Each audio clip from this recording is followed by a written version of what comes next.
situația asta deja nu mai se numește iubire, se numește inconștiență. Sunt 30 de grade afară, 33, 35, în fine, asfaltul ăla e foarte încins.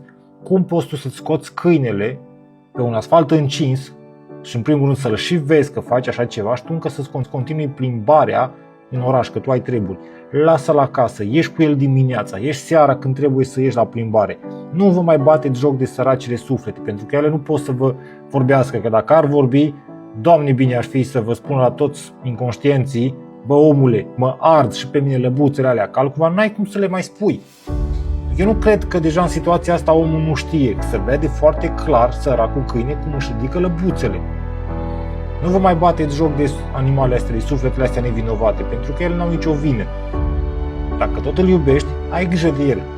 Umblă-și tu de sculță pe jos și ai să vezi după aia cum se simte el. Nu vă mai bateți joc de el, aveți grijă de el dacă tot le luați și dați și bani. Că a costat banul ăla, n-a fost luat de pe stradă.